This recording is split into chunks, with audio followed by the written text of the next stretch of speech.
It's time that we bring in our host on the 6 o'clock hour of the 7 hours of coverage. Jim Shovlin's going to switch places today. He's going to get the questions asked of him and not wait for responses from us two knuckleheads. What's up, Chevy? Good evening. How is everybody? Hey, Doing good. Thanks for doing joining us.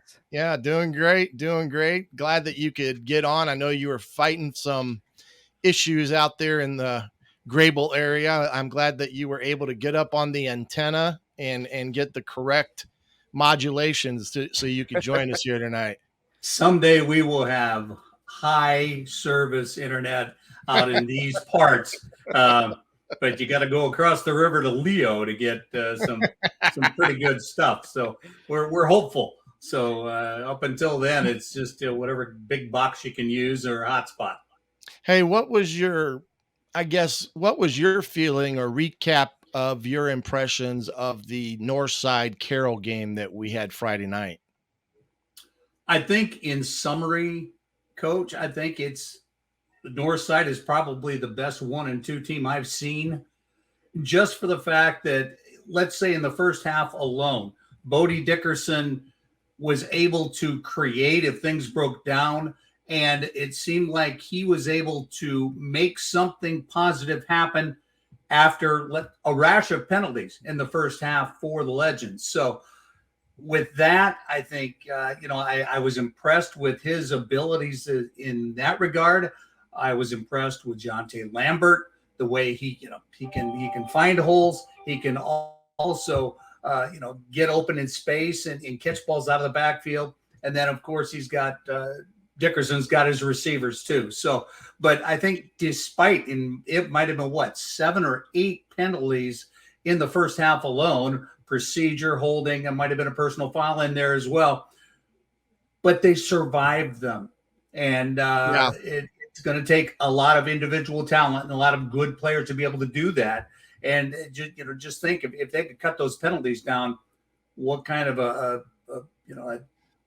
whooping they could put on some teams.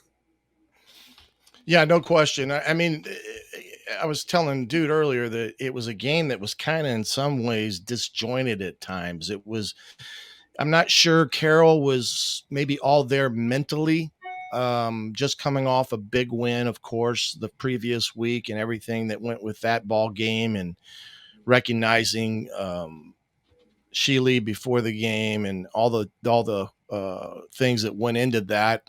And this game right behind it, I'm not sure they necessarily had the same juice as they had the previous week. Now, the big play of the game was the pick, and that kind of got a little fire lit under them. And I think that was, in my mind, that was the kind of the play of the game. Indeed, and Shannon, you've been talking about this Carroll defense, and although they've given up about 44 points through 3 games, but still, it's a big hitting defense and an opportunistic one as well. But it's something that they're going to have to become very, very staunch as we get through here. But they're 3-0 and they got a 3-0 record against quality opponents. So and in that defense, and you talk about Bennett and all those guys, just all the big hitters. It's and they take advantage of what's given them as well.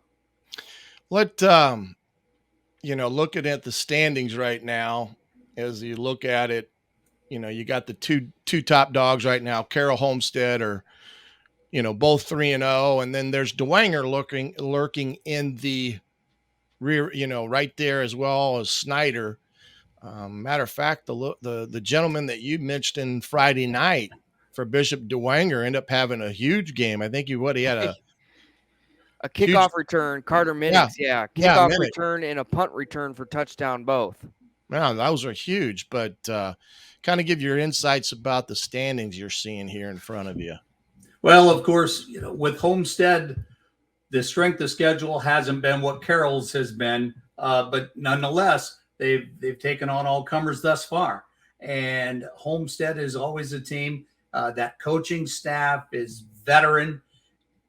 and we'll have that Homestead Spartans team ready, whatever. And the emergence of Grant Leaper. Remember, once again, his first year coming out for football. He's an outstanding basketball player as Yeah. well.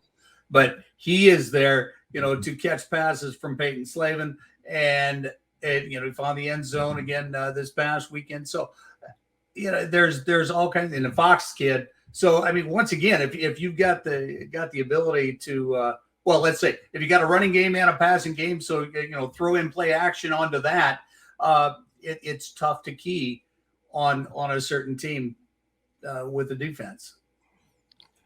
Sure. And Yeah. Jim, talk about, I know you've been doing this a while. When you see some of the local talent too, we talk about on Friday night, a lot of the individual kids, the Tay Johnsons at Northside, Mylan Graham, who being a New Haven kid, we don't see in the SAC, but a big time recruit, and a lot of other kids that are going to max schools, getting D1 offers. I think I looked it up, 58 different kids from this area that are playing Division I football, either in the FBS or FCS.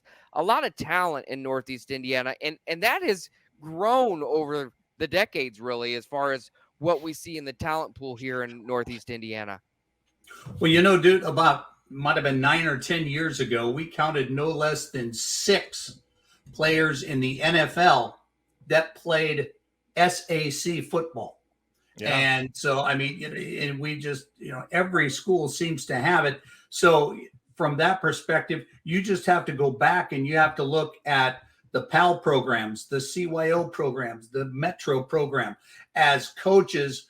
And these coaches aren't getting, a ton of pay, if that at all. But they're teaching the fundamentals to these young kids so that once they get to the high school level, they're beyond fundamentals and they're good, talented football players by the time they get here. And individually, we've got so many players that'll go D1 or, after that, see starting time, see a lot of quarters in the NFL too. So, what is it? Is it in the water? What is it exactly? But, it's great to see, but it is, I believe, a tribute to the youth coaches that get these kids ready to go beyond that. Sure. And looking ahead a little bit to next week, we got another big one in the SAC, like they are every week. We head to Homestead next week, and where Bishop Dwenger comes in and plays Homestead. That another rivalry that has kind of budded in the last 5 or 6 years due to the SAC expanding with Homestead and Carroll. But that's going to be another fun one where those teams lock up together and really try. Homestead tries to stay undefeated, and Dwenger tries to keep their hat in the SAC race. Oh, no doubt about it. And of course, with Dwenger, if their stars emerging, Carter Minix, it's and Davis and all those kids there that and it's the Dwenger program. But once again, Chad Zolman and company, as we said just a little bit ago, with that veteran leadership, they are going to be ready. And once again, Dwenger's their blemish has been the Northside game, that 32-27 game in week 2. And but then again, what we've seen with Northside is that they upper echelon and in the SAC? Yeah, probably, because of just their talent and just cleaning up some of the discipline opportunities there. So yeah, it's going to be a lot of fun. But Homestead, Dwenger, always a battle, always something to get up for, because both of these teams. I remember when Chad Zolman was a freshman coach at Bishop Dwenger back in about 96, 97, something like that. But these two programs are very worthy of all the attention they get. Yeah, you're going to add Campbell into this mix on Friday night. The young man has done nothing but prove some doubters wrong. 73% of his passes complete. He's got 4 touchdown passes on the year, 221 yards per game, 21 of 29. That's pretty good. So he's going to have a say in Friday night's outcome. And Shannon, you were talking about Friday on the Parkview Sports Medicine tailgate show. All of the quarterbacks that have 65+% passing accuracy. And in the past, I can't remember that many quarterbacks from around the area, SAC and beyond, that were that, on target with their passing. You'd see some guys that put up some yardage, just throw a little screen out there and a guy runs after catch and gets 80 yards in, and boom, hey, give that to the quarterback. But these guys, this is where you earn your keep here by being able to target your receivers properly and put it where only they can receive it. Well, hey, we appreciate you coming on here tonight, and we're going to get the chance to talk to the quarterback from Homestead here in a couple seconds, Peyton Slavin, and get his his thoughts of Friday night's matchup with DeWanger. But we'll see you out there at North Clinton coming Friday night at 6:00. Be early. I will be wherever there's football. How's that? All right. All right, Jimmy. All right. Thanks so much. All right. Take care, gentlemen.